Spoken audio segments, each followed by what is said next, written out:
percaya kepada Allah, Bapa yang Maha Kuasa, Pencipta langit dan bumi, dan kepada Yesus Kristus, Anaknya yang tunggal, Tuhan kita, yang dikandung daripada Roh Kudus, lahir dari anak darah Maria, yang menderita di bawah pemerintahan Pontius Pilatus, disalibkan, mati dan dikuburkan, turun ke dalam kerajaan maut, pada hari yang ketiga bangkit pula dari antara orang mati, naik ke surga, duduk di sebelah kanan Allah Bapa yang Maha Kuasa, dan akan datang dari sana untuk menghakimi orang yang hidup dan mati. Aku percaya kepada Roh Kudus, gereja yang kudus, persekutuan orang kudus, pengampunan dosa, kebangkitan tubuh, dan hidup yang kekal. Amin.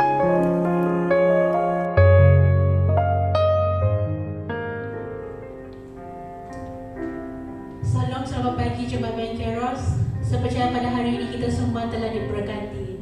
Haleluya.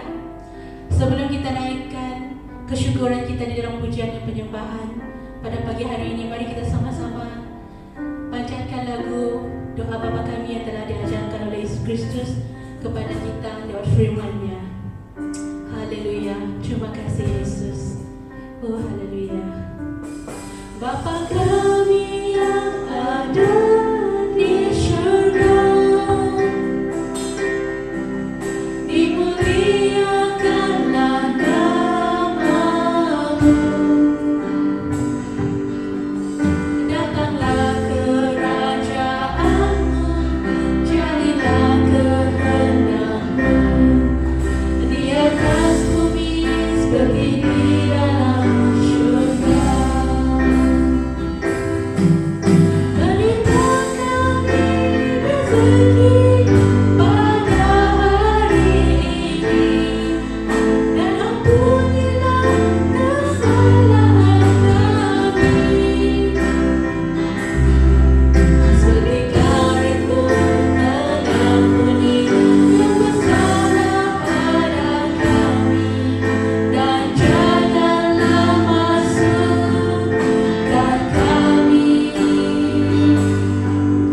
Ke dalam percobaan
segalanya.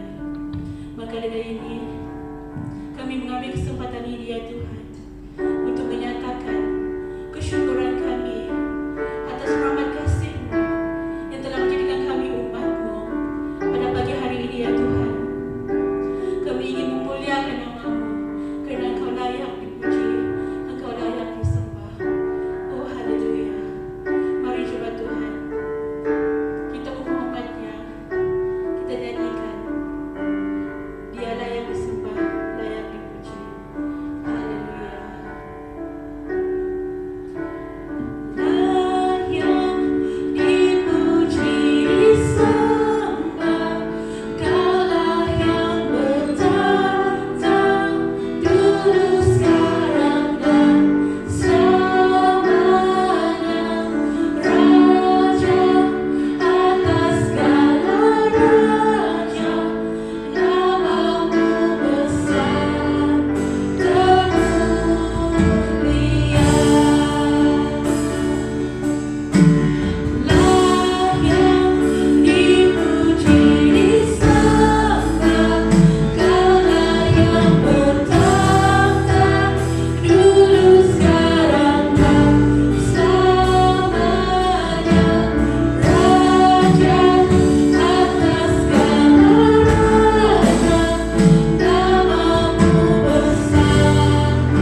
Allah yang tidak pernah meninggalkan kami, Allah yang sentiasa bersama dengan kami.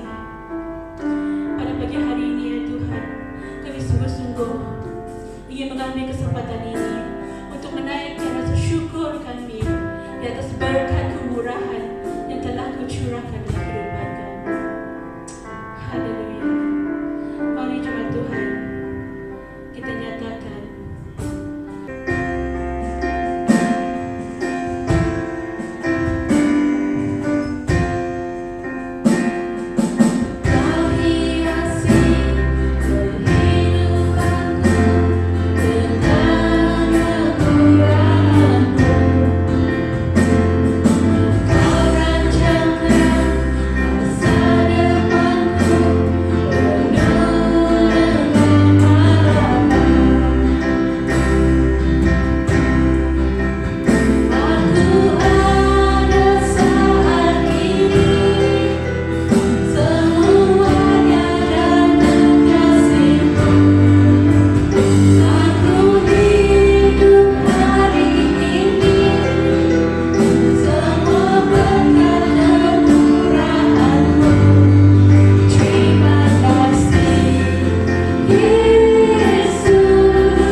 Kristus, atas kasih anugerah-Mu yang tidak pernah berkesudahan bagi setiap umat-Mu. Oh, haleluya. Kami bersyukur ya Tuhan, karena Engkau memberi kami berkat kemurahan. Maka dengan kehidupan kami pada hari ini, kami ingin mengambil kesempatan ini untuk sungguh-sungguh menyatakan kesyukuran kami. Haleluya, haleluya. Terima kasih Yesus Kristus. Terima kasih ya Bapa di surga. Terima kasih ya Roh Kudus atas urapan-Mu. Haleluya, haleluya. Sungguh-sungguh kami bersyukur ya Tuhan. Terima kasih sekali lagi di atas semua berkat yang telah Kau curahkan dalam kehidupan kami pada hari ini. Roh Kudus, berkatilah kami, bimbinglah kami untuk dapat menikmati berkat yang telah disediakan bagi kami. Ajarilah kami Roh Kudus untuk berterima kasih. Ajarilah kami Roh Kudus untuk hidup dalam kebenaran. Biar lewat kehidupan kami dengan hidup benar itu merupakan satu tanda kebahagiaan kami ya Tuhan. Oh haleluya.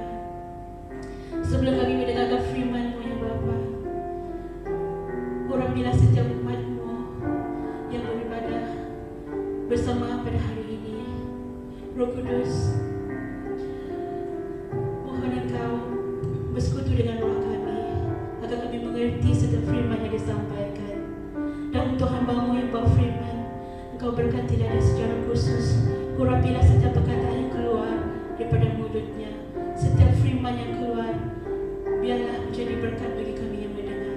Biarlah mukjizat dan keajaiban-Mu tetap berlaku pada hari ini, kerana Engkau adalah Tuhan yang dahsyat. Tiada mustahil bagi-Mu untuk memberkati kami. Dan kami yang mengambil kesempatan ini juga, sekiranya ada juga di antara kami umat-Mu, Jemaat Ben Keros yang punya kelemahan tubuh, lewat kuasa bidang-bidang Yesus Kristus dia disembuhkan. Haleluya, amin, amin. Dan sekiranya ada di antara kami yang berkekurangan, Engkau pimpinlah kami Roh Kudus untuk dapat menikmati berkat yang telah disediakan. Sekiranya ada kuasa kegelapan, roh-roh jahat di udara, pekerjaan setan iblis yang menghalang kami untuk menikmati berkat yang telah disediakan kepada kami, maka hancurkan semuanya Yesus Kristus dengan kuasa darah-Mu. Tidak akan berkuasa atas kami. Yang sakit disembuhkan, yang sedih dihiburkan. Oh, haleluya, haleluya. Kami percaya hari ini kami masih dan mampu untuk menikmati berkat damai sejahtera daripada hadirat Roh Kudus untuk kami nikmati bersama. Haleluya, haleluya. Inilah pujian dan penyembahan kami. Kami panjatkan di dalam nama Yesus Kristus. Kami bersyukur dan terima kasih. Semua kita umat Tuhan katakan amin. Shalom dan selamat pagi kepada semua jemaat sidang Tuhan yang dikasihi dalam nama Tuhan Yesus Kristus. Kita bersyukur pada pagi hari ini di atas kesempatan yang ada sekali lagi untuk kita bersama-sama di dalam ibadah pada pagi hari ini. Bahkan kita sama-sama belajar, kita telah memuji Tuhan, memuliakan Tuhan pada pagi hari ini. Dan saya ingin mengucapkan terima kasih kepada tim Praise and Worship yang telah dipimpin oleh saudari kita Deacon Phoebe, yang telah memimpin kita dalam pujian penyembahan. Kiranya Tuhan terus memberkati mereka di dalam pelayanan mereka seterusnya.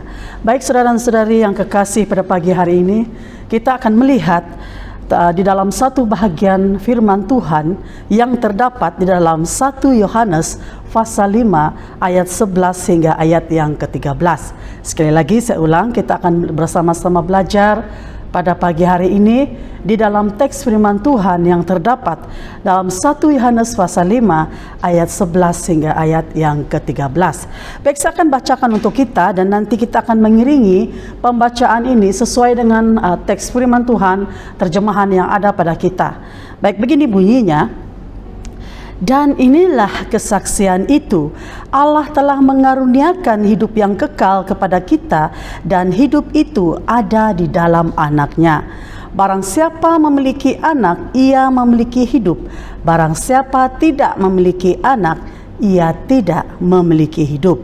Semuanya itu kutuliskan kepada kamu supaya kamu yang percaya kepada nama Anak Allah tahu bahwa kamu memiliki hidup yang kekal. Baik, mari kita berdoa. Segala pujian syukur kami naikkan kepadamu pada pagi ini Tuhan, di atas kesempatan untuk kami datang bersama-sama beribadah pada pagi hari ini. Kami telah memuji dan memuliakan nama-Mu. Bahkan sekarang kami akan mendengar renungan ataupun sabda firman-Mu yang akan kami sama-sama belajar pada pagi ini Tuhan.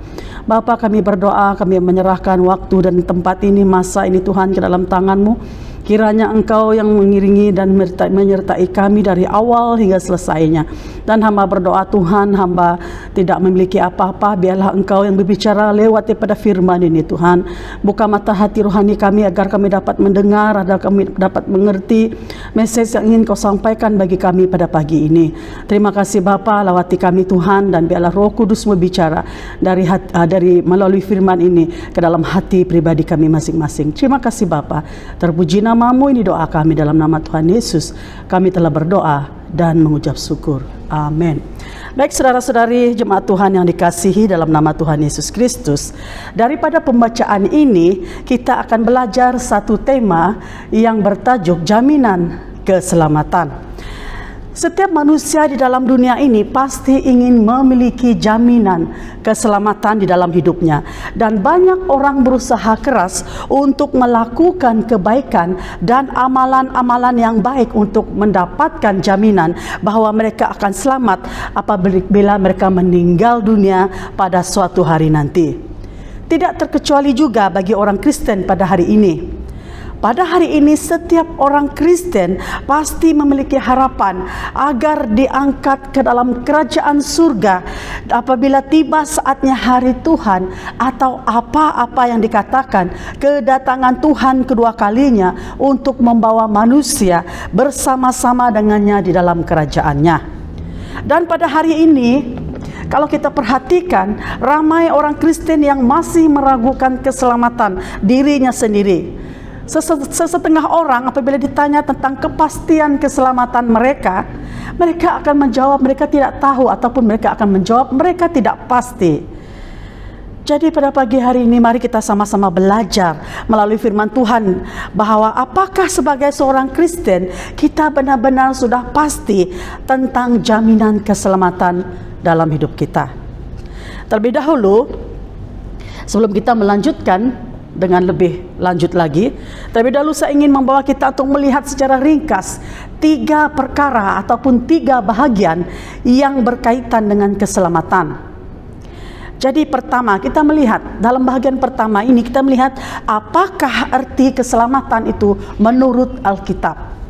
Baik keselamatan atau soteria di dalam bahasa Yunani membawa maksud diselamatkan, menyelamatkan, penyelamatan atau untuk beroleh selamat. Di dalam bahasa Inggris pula membawa maksud deliverance, preservation ataupun safety. Baik, apabila kita melihat sejarah penciptaan manusia yang ada di dalam Kejadian pasal 3, kita telah berulang-ulang kali diajar dan diperingatkan tentang kejatuhan manusia ke dalam dosa oleh Adam dan Hawa. Dan sejak bermula dari situlah manusia dan seluruh keturunannya terkena kutukan dosa. Dosa adalah sesuatu yang sangat serius karena dia mempunyai akibat yang sangat buruk, yaitu akibat dosa adalah hukuman maut. Karena dosalah yang menyebabkan manusia jauh dari Allah. Karena dosalah yang menyebabkan hubungan manusia dengan Allah telah rosak secara total. Kalau kita melihat manusia perlu diselamatkan agar tidak terkena hukuman maut akibat dari impak ataupun dosa ini tadi. Ini menjelaskan maksud keselamatan secara ringkas dalam Alkitab, dan ia sangat jelas menyatakan bahwa penyelamatan itu adalah pembebasan jiwa manusia dari dosa dan dari kematian, hukuman yang membawa maut. Baik, kita lihat dalam bahagian kedua. Di dalam bahagian kedua, saya ingin membawa kita secara ringkas untuk melihat bagaimana manusia diselamatkan, atau dengan kata lain, bagaimanakah manusia mendapatkan keselamatan. Kita lihat sejarah di dalam Perjanjian Lama. Di dalam Perjanjian Lama kita melihat bahwa umat Israel diperintahkan untuk mengorbankan binatang sebagai korban penghapus dosa kepada Allah. Tujuannya tidak lain dan tidak lari daripada bahwa untuk mengadakan perdamaian bagi dosa mereka dengan Allah. Tujuan korban penghapus dosa di dalam Perjanjian Lama adalah untuk mengadakan perdamaian di antara manusia dengan Allah. Maka itulah Allah telah memberikan perintah kepada melalui Musa agar umat Israel taat untuk melakukan korban penghapus dosa tersebut setiap kali apabila mereka melakukan pelanggaran atau dosa. Allah sendiri yang telah menentukan ciri-ciri ataupun standar korban persembahan yang akan dipersembahkan, dan hanya boleh dipersembahkan oleh seorang imam besar. Jadi pengorbanan ataupun binatang yang dikorbankan itu tidak boleh sembarangan. Ia harus yang terbaik, tidak bercacat celah untuk dipersembahkan kepada Tuhan. Ini yang dilakukan oleh orang Israel pada ketika itu.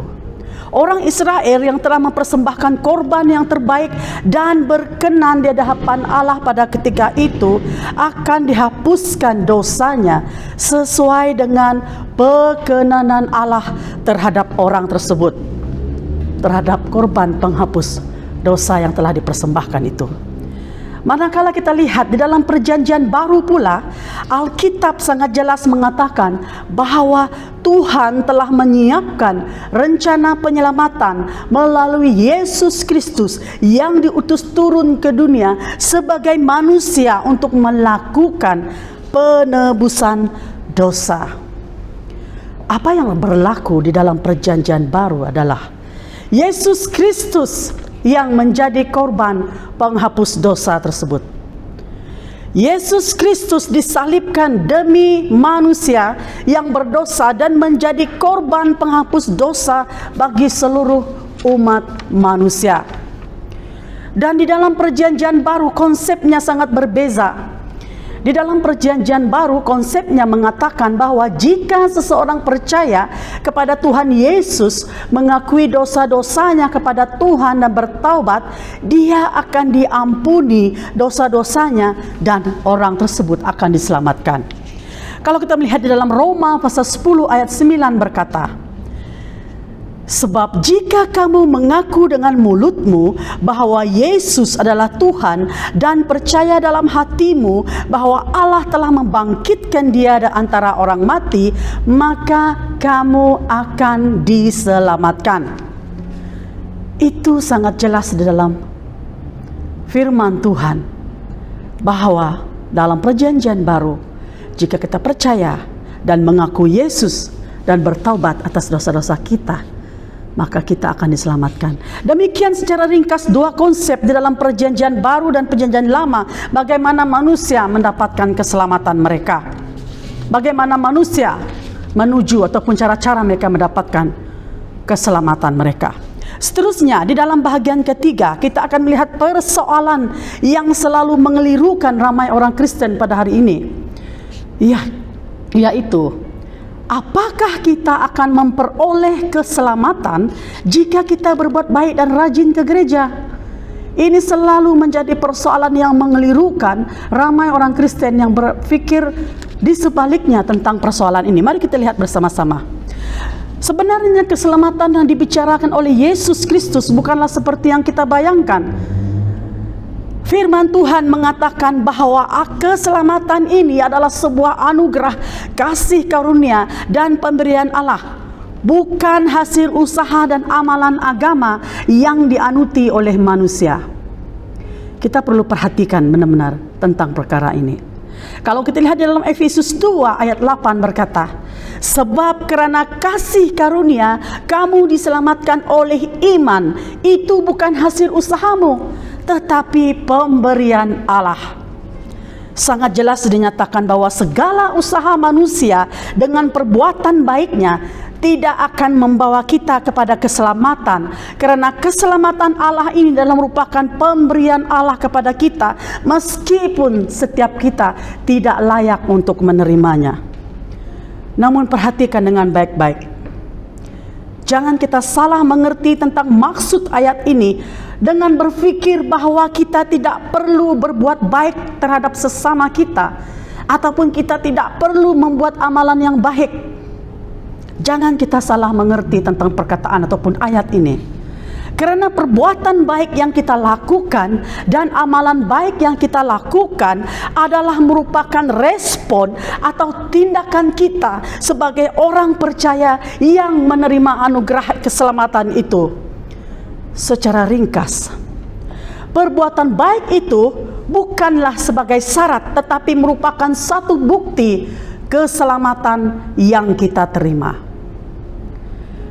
Kalau kita lihat saudara-saudari yang saya kasih dalam nama Tuhan Yesus Kristus, dari pihak Allah, Allah telah mengurniakan atau memberikan anaknya yang tunggal mati di kayu salib untuk menebus manusia dari dosa yang membawa hukuman maut.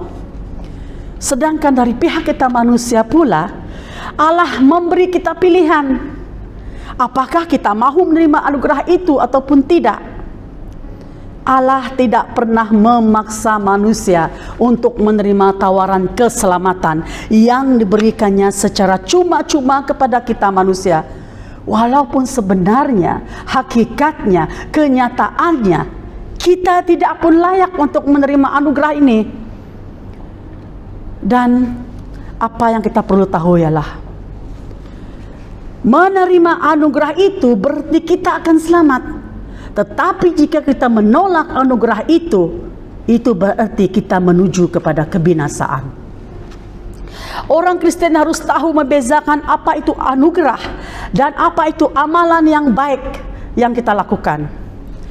Amalan boleh dimengertikan sebagai ketaatan kita, kepatuhan kita kepada agama yang kita anuti, atau sebagai sikap kita yang ingin melakukan amalan baik ataupun kebaikan kepada semua orang. Apa yang mesti kita ketahui adalah amalan agama adalah usaha manusia untuk mencapai Allah. Segala amalan ataupun agama yang kita lakukan, ketaatan kita adalah satu usaha untuk kita mencapai Allah. Tetapi anugerah yang Allah berikan kepada kita adalah satu cara untuk Allah mencapai kita manusia. Jadi sekali lagi, ayat ini mengatakan bahwa anugerah keselamatan adalah pemberian Allah kepada kita manusia yang tidak pun layak menerimanya. Demikianlah 3 bahagian keselamatan yang kita lihat secara ringkas pada pagi ini, yang merupakan persoalan-persoalan yang lazim atau kebiasaannya yang dipersoalkan oleh orang-orang Kristen. Sekarang mari kita kembali semula kepada teks bacaan kita sebentar tadi, yang menyentuh tentang jaminan keselamatan. Apakah yang menjadi jaminan kepada keselamatan manusia? Di dalam teks ini kita lihat, teks pada pagi ini yang kita baca sebentar tadi merupakan salah satu surat yang ditulis oleh Yohanes, bertujuan untuk memperingatkan secara langsung orang-orang percaya tentang ajaran sesat yang menyangkal bahwa Yesus Kristus adalah Allah yang satu-satunya membawa manusia kepada jalan keselamatan. Di dalam teks ini kita akan melihat ada 3 penyataan yang telah dinyatakan yang merupakan suatu janji atau jaminan Allah kepada manusia. Yang pertama, apakah janji dan jaminan itu? Yang pertama adalah keselamatan hanya melalui Yesus Kristus sahaja dan tidak ada jalan yang lain. Kita lihat di dalam ayat 11 berkata, yang kita baca tadi dalam ayat 11 berkata demikian, dan inilah kesaksian itu, Allah telah mengaruniakan hidup yang kekal kepada kita, dan hidup itu ada di dalam Anaknya. Di dalam ayat ini Allah mengatakan bahwa Dia mengaruniakan hidup yang kekal kepada kita, dan hidup itu ada di dalam Anaknya Yesus Kristus.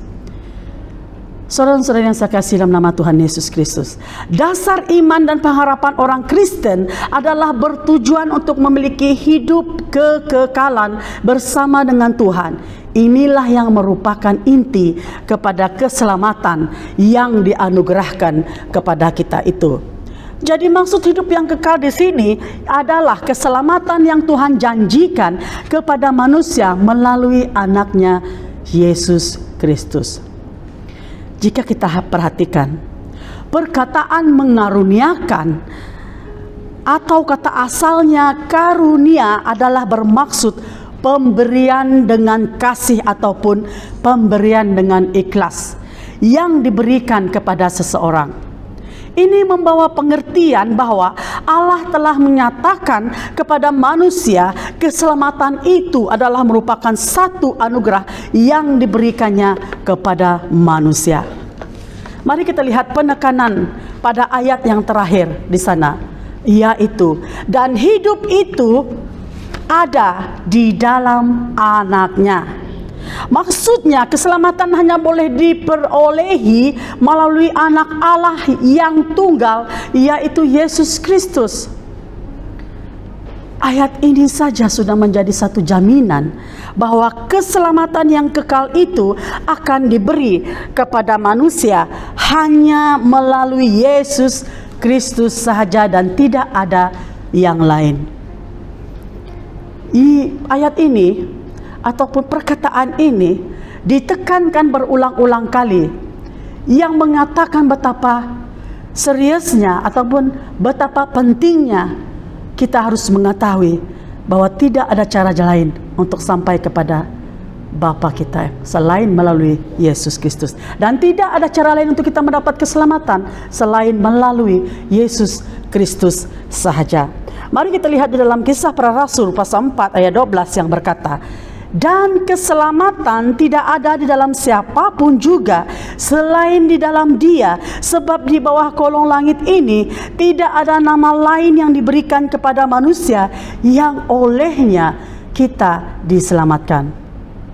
Ini sangat jelas menyatakan bahwa Allah memberi jaminan bahwa keselamatan yang Dia berikan itu, sekali lagi kita ditekankan di sini, hanya melalui Yesus Kristus sahaja. Mari kita lihat yang kedua. Jaminan yang kedua ia adalah orang yang menerima Yesus Kristus dalam hidupnya akan diselamatkan. Kalau kita melihat di dalam ayat 12 berkata begini, barang siapa memiliki anak, ia memiliki hidup. Barang siapa tidak memiliki anak, ia tidak memiliki hidup. Jadi di dalam ayat ini juga begitu jelas mengatakan bahwa sesiapa yang memiliki Yesus dalam hidupnya, dia juga memiliki hidup yang kekal. Kata memiliki di dalam ayat ini membawa maksud memperolehi atau mempunyai. Saudara-saudari yang saya kasih dalam nama Tuhan Yesus Kristus, sekali lagi Allah menekankan di dalam ayat ini bahwa hidup yang kekal atau keselamatan itu hanya diberikan kepada orang yang telah memiliki atau menerima Yesus Kristus sebagai Tuhan dan Juru Selamat pribadinya. Dalam 1 Yohanes pasal 5 ayat 20 berkata, akan tetapi kita tahu bahwa anak Allah telah datang dan telah mengaruniakan pengertian kepada kita supaya kita mengenal yang benar dan kita ada di dalam yang benar. Di dalam anaknya Yesus Kristus, Dia adalah yang benar dan hidup yang kekal. Jadi sangat jelas di sana bahwa hidup yang kekal atau keselamatan itu akan diberikan kepada orang yang mengerti dan menerima Yesus Kristus yang satu-satunya jalan menuju kepada hidup yang kekal. Itu jaminan yang dinyatakan di dalam ayat ini. Baik, yang seterusnya, yang terakhir, yang ketiga. Jaminan yang ketiga yang dikatakan di dalam teks ini tadi adalah orang yang percaya kepada Yesus akan diselamatkan. Ketiga-tiga ayat ini menekankan dengan tegas sekali bahwa hanya orang yang percaya kepada Yesus Kristus akan diselamatkan. Dalam ayat 13 tadi yang kita baca tadi berkata, semuanya itu kutuliskan kepada kamu supaya kamu yang percaya kepada nama Allah, nama anak Allah, tahu bahwa kamu memiliki hidup yang kekal. Sekali lagi saudara-saudara yang saya kasih dalam nama Tuhan Yesus Kristus, kita tersering berulang-ulang menyatakan, kita diperingatkan berulang kali, dan ayat ini juga sekali lagi menekankan kepada kita bahwa hanya orang yang percaya kepada Yesus Kristus sahaja yang akan memiliki hidup yang kekal atau keselamatan dalam Kristus. Jadi ini membawa pengertian kepada kita bahwa kita tidak boleh mempercayakan sesuatu yang lain lagi. Tidak ada cara lain lagi untuk kita sampai kepada keselamatan, untuk memiliki keselamatan, selain kita terlebih dahulu memiliki Yesus Kristus. Ini menjelaskan kenyataan yang tidak dapat dipertikaikan oleh sesiapapun bahwa hanya Yesus Kristus sahaja jalan keselamatan dan hidup kekal bersama dengan Allah di dalam kerajaan-Nya. Mungkin kita berpikir di dalam ketiga-tiga ayat ini ditekankan berulang-ulang kali, ini bermaksud tidak ada cara lain selain daripada Yesus Kristus yang harus kita percayakan, yang harus kita terima dan jadikan sebagai juru selamat dalam hidup kita. Dalam Markus 16 ayat 16 berkata, siapa yang percaya dan dibaptis akan diselamatkan, tetapi siapa yang tidak percaya akan dihukum. Ayat ini juga sangat jelas menyatakan kepada kita bahwa siapa yang percaya akan selamat, yang tidak percaya akan dihukum atau binasa. Jadi kita melihat ada 3 kebenaran tentang keselamatan yang kita belajar dalam teks ini sebentar tadi. Saya akan bacakan ataupun memperingatkan kita sekali lagi. 3 kebenaran yang kita belajar tadi berdasarkan teks ini adalah, yang pertama, keselamatan hanya melalui Yesus Kristus saja dan tidak ada jalan lain. Meskipun banyak agama di dalam dunia ini menyatakan bahwa mereka adalah jalan yang benar, tetapi lihat kepada firman Tuhan pada pagi ini yang kita baca, mengatakan tidak ada jalan lain selain daripada Yesus Kristus untuk kita mendapatkan keselamatan. Yang kedua, kebenaran yang kedua adalah orang yang menerima Yesus Kristus dalam hidupnya akan diselamatkan. Yang ketiga, orang yang percaya kepada Yesus akan diselamatkan. Ada 3 kebenaran, saya ulang sekali lagi. Keselamatan hanya melalui Yesus yang pertama. Kedua, keselamatan hanya bagi orang yang menerima Yesus. Dan yang ketiga, keselamatan hanya kepada orang yang percaya kepada Yesus. Inilah 3 kebenaran yang harus orang percaya ataupun orang Kristen ingat pada hari ini, supaya kita tidak akan mudah diombang-ambingkan oleh kepercayaan yang lain. Jangan sampai suatu hari nanti apabila orang yang menganuti agama lain datang untuk menginjili kita, jangan kita dengan mudah percaya bahwa ada jalan lain menuju kepada keselamatan. Tidak ada, saudara-saudariku yang kekasih. Sangat jelas di dalam firman Tuhan pada hari ini.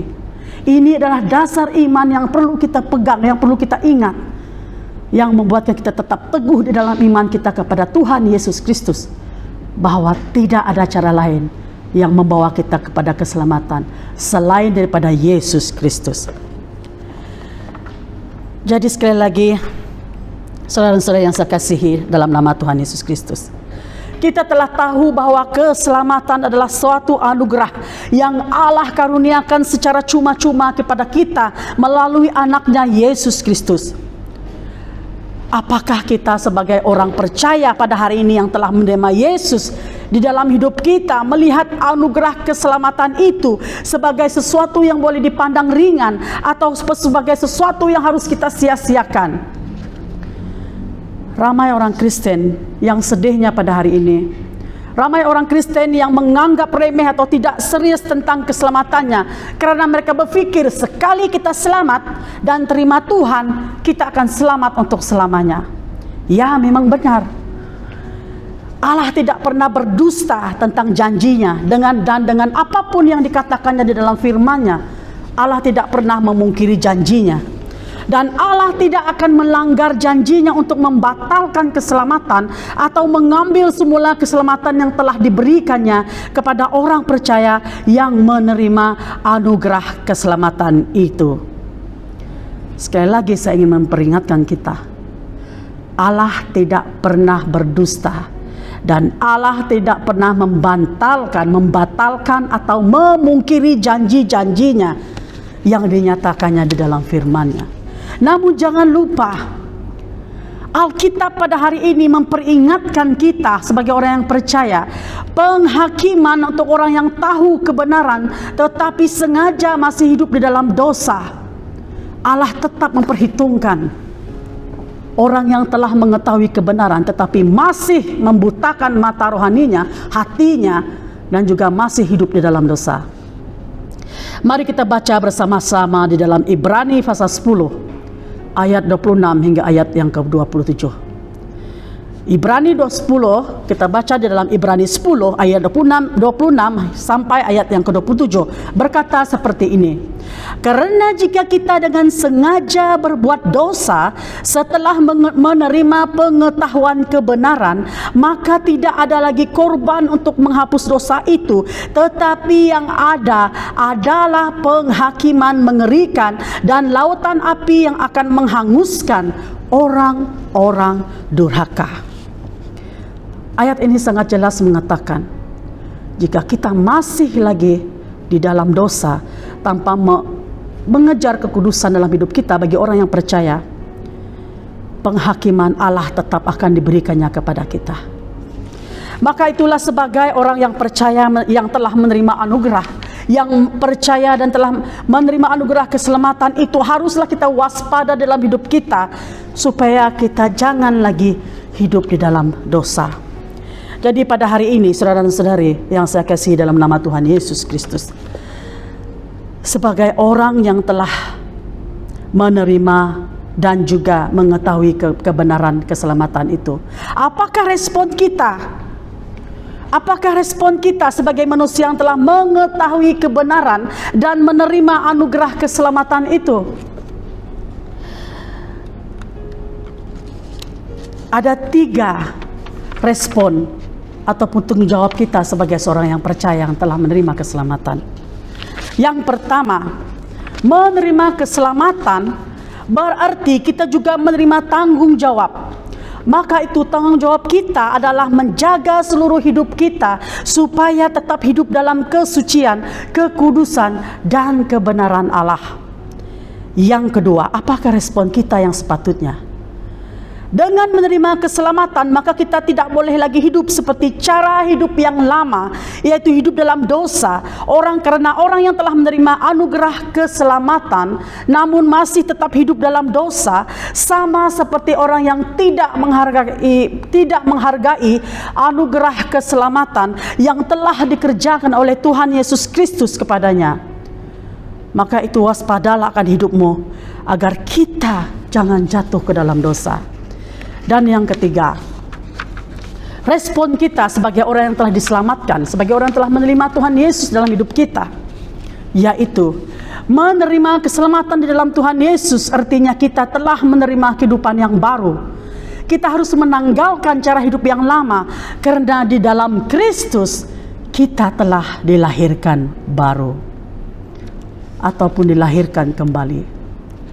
Maka itu pada hari ini sebagai orang percaya menerima anugerah keselamatan itu, kita harus mempunyai kepastian yang pasti dan kukuh bahwa Allah telah memberikan jaminan keselamatan yang tidak boleh dipertikaikan oleh sesiapapun, karena Allah kita adalah Allah yang tidak berdusta dan Allah yang tidak pernah memungkiri janjinya. Jadi jaminan ini yang dinyatakan dalam firman-Nya yang kita belajar pada pagi hari ini seharusnya menghilangkan segala keraguan orang Kristen pada hari ini. Sebagai orang yang percaya, kita harus mempercayai firman Tuhan, dan ini dapat menghilangkan segala keraguan tentang keselamatan kita di dalam Kristus. Jangan lagi meragukan persoalan, jangan lagi mempersoalkan, jangan lagi meragukan apakah jaminan keselamatan yang telah janjikan kepada saya ini benar-benar ada ataupun tidak. Jadi saudara dan saudari, mari kita renungkan bersama-sama pada hari ini. Kita harus pasti akan keselamatan kita, karena Allah, karena Yesus adalah jaminan keselamatan yang Allah telah janjikan bagi kita. Jadi pada pagi hari ini, saudara dan saudari jemaat Tuhan yang dikasihi dalam nama Tuhan Yesus Kristus, berdasarkan firman Tuhan yang kita belajar pada pagi hari ini, saya simpulkan keselamatan merupakan karya Allah yang terindah sehingga manusia dapat menikmatinya jika manusia percaya kepada Yesus Kristus. Maka itu pada hari ini percayalah dan terimalah Dia sebagai satu-satunya juru selamat dan penebus kita, dengan meletakkan kepastian akan keselamatanmu berdasarkan janji-janji Allah yang pasti di dalam firman-Nya. Ingatlah bahwa jaminan keselamatan yang Allah berikan bukan merupakan teori, tetapi suatu kepastian yang dapat dialami oleh setiap manusia yang percaya dan menerimanya. Baik, sampai di sini firman Tuhan yang kita belajar bersama-sama pada pagi hari ini. Mari kita berdoa. Segala pujian syukur terima kasih kami naikkan kepadamu Tuhan, karena melalui firman-Mu pada pagi hari ini kami telah diperingatkan bahwa kami memiliki jaminan keselamatan di dalam anak-Mu Yesus Kristus. Sebagai orang percaya yang telah menerima keselamatan itu Tuhan, kami harus yakin dan percaya kepada janji-Mu yang telah Kau nyatakan dalam firman-Mu. Jangan biarkan kami goyah Tuhan, jangan biarkan kami berpaling kepada yang lain, tetapi biarlah kami meletakkan seluruh harapan kepercayaan kami hanya kepada Engkau. Terima kasih Bapa, berkati semua jemaat-Mu yang telah mendengar pada pagi hari ini. Apapun keadaan, apapun situasi yang kami alami, kami percaya Allah Engkau sentiasa ada memberi jalan keluar bagi kami. Lawati setiap jemaat-Mu pada pagi ini ya Tuhan, yang sakit Engkau sembuhkan, yang dalam keadaan lemah Engkau kuatkan, yang mempunyai masalah dan beban pergumulan, Bapa, Kau memberi jalan keluar bagi mereka. Terima kasih Tuhan Yesus, berkati kami dalam kehidupan kami seterusnya, hari-hari yang mendatang, sampai kami dipertemukan lagi pada minggu yang akan datang. Biarlah firman-Mu ini berbicara secara langsung dalam hati kami ya Tuhan, agar kami tetap terus dikuatkan di dalam iman pengharapan kami akan Engkau. Terima kasih Bapa, terima kasih Tuhan Yesus. Terpuji nama-Mu, ini doa kami. Di dalam nama Tuhan Yesus kami telah berdoa dan mengucap syukur. Amin. Tuhan Yesus memberkati.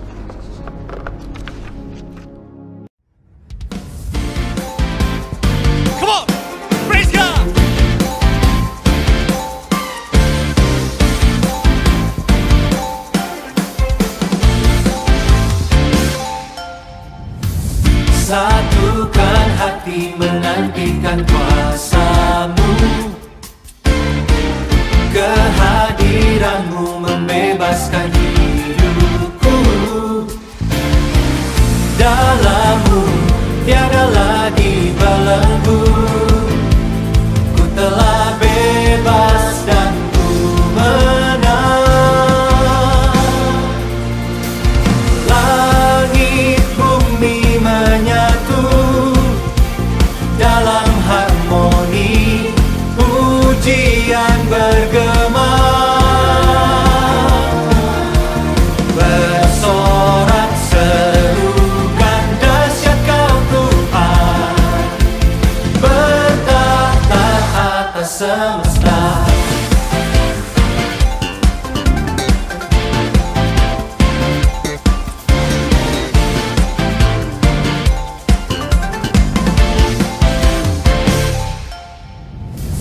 Satukan hati menantikan kuasa-Mu, kehadiran-Mu membebaskan